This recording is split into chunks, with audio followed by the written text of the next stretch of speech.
A surprising number of people retire expecting to slowly spend down their savings, and then end up with more money 10 years later than the day they stopped working. That sounds wrong, I know, because most of us picture retirement like a controlled decline. You build the nest egg, you stop working, then you start pulling from it until, ideally, it lasts as long as you do. But over the last couple of decades, researchers tracking retirees kept noticing something strange. A lot of households in their mid-60s weren't watching their balances shrink. In many cases, those balances stayed flat. Sometimes they grew, not because they got lucky, not because they suddenly became aggressive investors, just because retirement changed the math more than they expected. And I'll be honest, I used to think the biggest challenge in retirement was saving enough to get there. Now, I think the harder part is understanding what actually changes the day work stops. And once you see it, the whole thing starts to feel very different. Take Linda and Mark. Linda retires at 66 with $800,000 saved between her retirement accounts and brokerage account. She spent years worrying that the number wasn't enough. Every calculator she used told her she was behind. Mark retires a year earlier with $1,100,000. He feels better about it, but not by much. He still assumes he'll be watching that number decline every year. 10 years later, Linda's portfolio is worth just under $870,000. Mark's is just over $1 million. Neither one is dramatically lower than where they started, and both of them spent money during retirement. They traveled, they paid bills, they replaced cars, they lived. So how does that happen?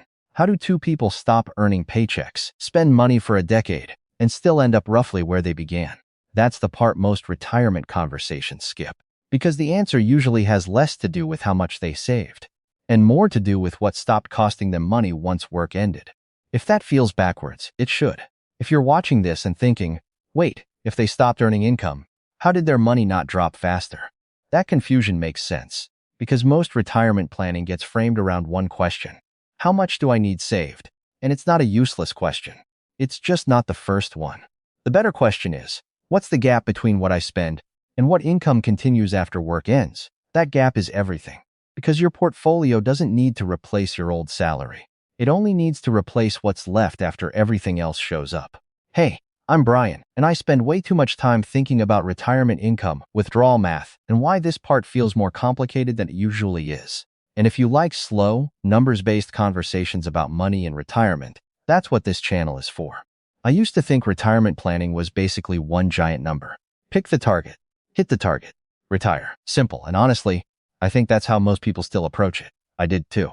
But the more I looked at actual retiree spending, taxes, Social Security income, and how people really live after leaving work, the less useful that giant number became by itself. Because retirement doesn't just reduce income, it rewires the whole cash flow system underneath your life. If you're new here and just subscribed, comment your name below. I read every comment and shout out new subscribers in my next video. I do appreciate you joining me on this finance journey. The first shift is that work-related costs disappear, and they disappear fast. Let me put numbers on that. Imagine someone earning $100,000 a year before retirement. Maybe they're contributing $15,000 into a retirement plan every year. Maybe another $7,650 disappears into payroll taxes. Then add commuting gas, parking, lunches out, work clothes, random spending tied to having a job. You can easily be looking at $25,000 or more tied directly to employment. Then retirement happens, and those costs don't taper down, they just stop. That alone changes the math dramatically. The second shift is that income starts arriving from somewhere else. Social Security is the obvious one. For a lot of couples, that can mean $42,000 to $50,000 per year landing in the household before they touch investments. And that's where retirement math gets weird in a good way. Because if you spent $100,000 while working, but now receive $46,000 from Social Security, your investments are no longer responsible for replacing the entire $100,000. They're only covering what's left. That difference is enormous. Then there's the third shift.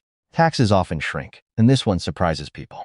During working years, many households spend decades paying taxes in the 22% or 24% range. Then retirement begins, wages disappear, taxable income often drops. A lot of retirees land much closer to the 12% range on much of their income. Not always, but often. So now stack those three shifts together. Work expenses disappear.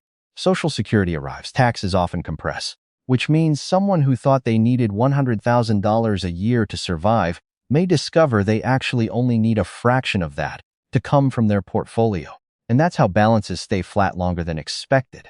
Sometimes they even rise, not because spending disappears, but because the spending gap turns out to be smaller than anyone expected. But this is where most retirement content stops, and it shouldn't, because retirement absolutely has leaks. The first one is healthcare. A retired couple can easily spend $7,000 to $10,000 a year between premiums, prescriptions, dental work, vision care, and everything Medicare doesn't fully cover. And that number tends to rise with age. The second leak is Medicare surcharges. IRMAA catches people off guard all the time. A large Roth conversion, a big capital gain, or even one unusually high income year can trigger higher Medicare premiums later. For some households, that adds thousands of dollars they weren't expecting. The third leak is the widow penalty, and it doesn't get talked about enough. One spouse passes away. Household income often falls, but tax brackets tighten. Now one person is filing single while managing many of the same expenses. Lower income, often higher effective taxation. That combination can quietly create pressure at exactly the hardest moment emotionally. So yes, retirement can be cheaper than expected, but it isn't automatically cheaper. That's why the numbers matter, and why the structure matters even more. So here's what that looks like with actual numbers.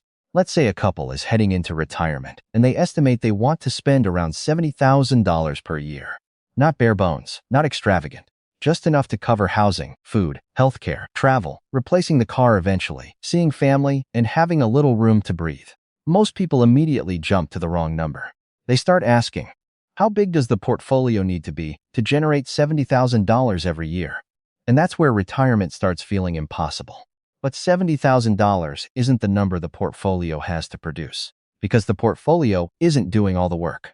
Let's say Social Security covers $42,000 annually between the two of them. Now we subtract $70,000 in spending, minus $42,000 in guaranteed income. That leaves $28,000. That's the real number. That's the spending gap. That's what the portfolio needs to fill. Now let's put numbers on that. Using a 4% withdrawal rate, generating $28,000 annually would require roughly $700,000 invested. Not $1,750,000, not $2 million, $700,000. That doesn't mean $700,000 is everyone's number. It won't be. But it shows how dramatically different the math looks when you focus on the gap instead of the lifestyle total. I've been in conversations where someone thought they needed nearly $2 million before retiring, and 20 minutes later realized their actual gap suggested something much lower. Not because they miscalculated, because they were solving for the wrong variable. And once that clicks, retirement planning gets quieter, less dramatic, more useful. But understanding the math and feeling okay spending the money are two completely different things. And this might be the hardest part, because most people don't arrive at retirement by accident. They arrive there after 30 or 40 years of practicing restraint. Save first. Delay gratification. Maximize contributions. Spend less than you earn. Repeat. That habit becomes identity. Then retirement shows up and suddenly the assignment changes. Now you're supposed to spend. Not recklessly, not all at once, but intentionally. And that sounds simple until you live it. I think about a couple I spoke with recently. Retired. Mortgage paid off. Just over $1 million invested. Social Security covering most of their baseline expenses. Financially, they were in great shape. They were spending around $48,000 per year. Their plan comfortably supported $65,000. But they couldn't do it. They kept saying things like, we'll take the trip next year. We'll upgrade the flights later. Maybe once we feel more sure. And maybe you've heard versions of that before. Or maybe you've said it. Because the fear isn't usually running out of money next year. It's running out eventually. At 85. At 90. At some unknown point decades from now. So people protect against that possibility by underspending today. And sometimes that works financially. But the cost shows up somewhere else. Healthier years pass. Trips get delayed. Experiences become harder physically. Time keeps moving while the account balance stays untouched. And that trade-off rarely shows up on a retirement calculator. So retirement tends to split into two paths. In the first path, you keep managing everything through anxiety. You watch the balances constantly. Every market drop feels personal. Every withdrawal feels like a mistake. You ask permission from the portfolio before doing anything. And sometimes permission never comes. The second path looks different. Same uncertainty. Same imperfect markets, but more structure. More clarity. You know your spending gap.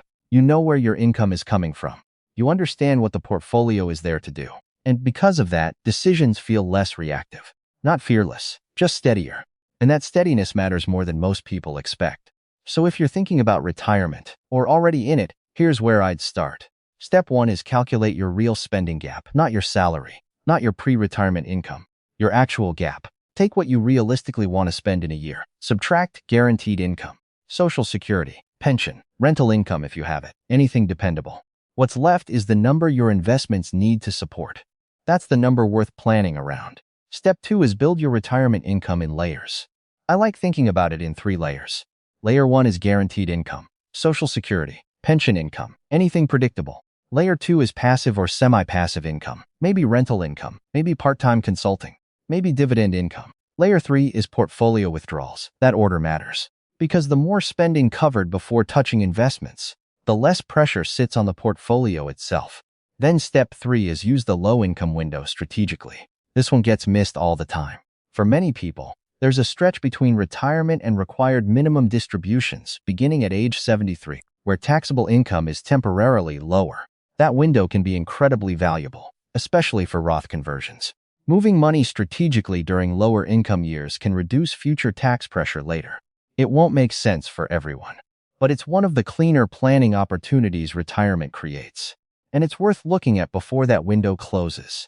I think the reason retirement feels so heavy for so many people is because we frame it like a finish line. Save enough, cross the line, then everything works. But retirement usually doesn't feel like finishing. It feels like changing roles. You spend decades learning how to accumulate. Then suddenly you're learning how to use what you built. And that shift takes practice. You do not need a perfect retirement number. You do not need perfect timing. You just need a plan you understand well enough to trust, even imperfectly. And if you enjoy these slower conversations around retirement, spending, and what money actually feels like in real life, subscribe. That's what we talk about here.